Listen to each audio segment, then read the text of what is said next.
کابل ښاریانو ته ډیر بد خبر او ډیر بد وضعیت. د کابل هوا ککړتیا ګڼې اندېښنې راولاړې کړې دي او د کابل ښاریانو نه یې لاره ورکه کړې ده.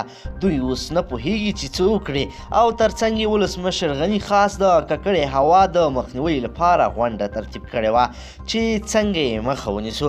ملګرو، که تاسو کومه ښه او بهتره طرحه لرئ نو کمنټ کې موږ سره په لنډو کې شریکه کړئ او ویډیو تر اخره وګورئ چې غني له کابل ښاریانو څه غوښتي دي او خوشحال سادات بیا څه وویل، ولې یې اخطار ورکړ کابل ښاریانو ته.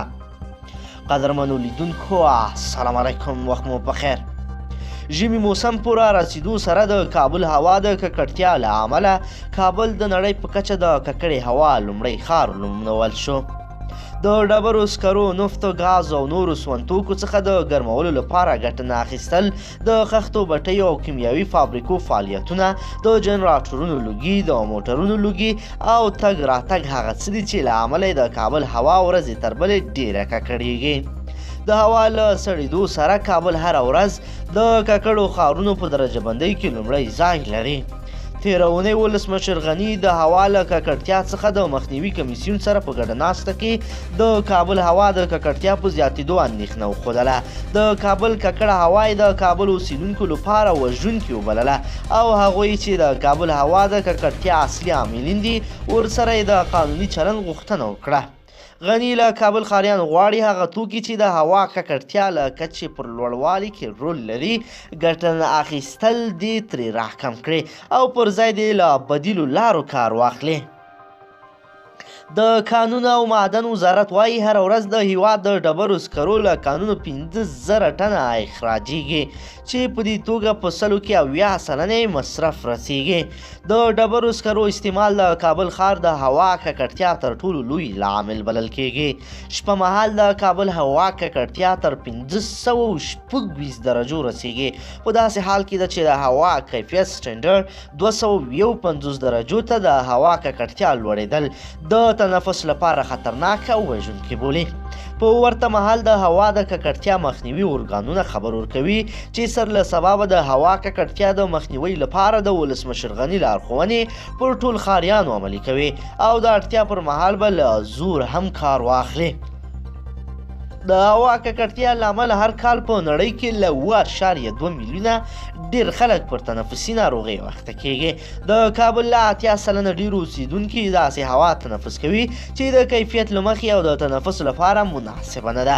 د هوا ککړتیا سره زرګونه ښاریان پر بېلابېلو ناروغیو د اخته کېدو له امله له وخت وړاندې خپل ژوند بایلي چې په همدې توګه افغانان هر کال د هوا ککړتیا له امله له جګړې هم زیاته قرباني ورکوي. په هماغه توګه د افغانستان په ګاونډ کې د نوي ډیلي، کراچۍ او لاهور ښارونه هم د اندېښنې وړ تر کچې ککړه شوې ده.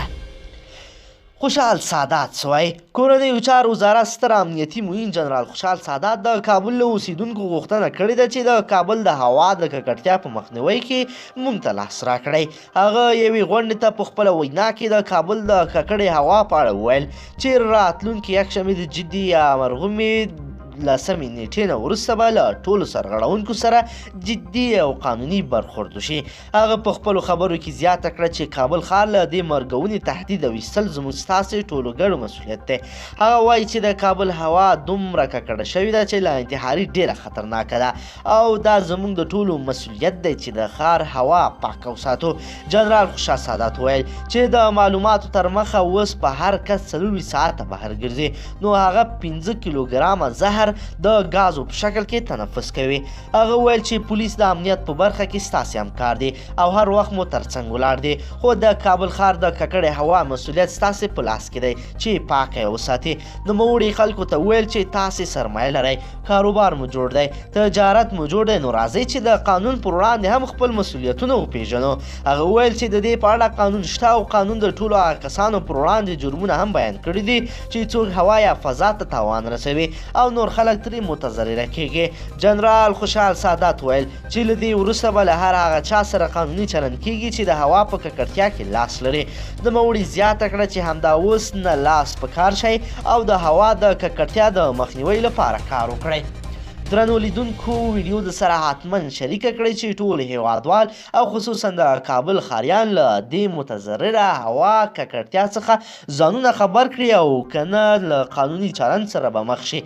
درنو لیدونکو او مینوالو له توجه نه مو یوه نړۍ مننه.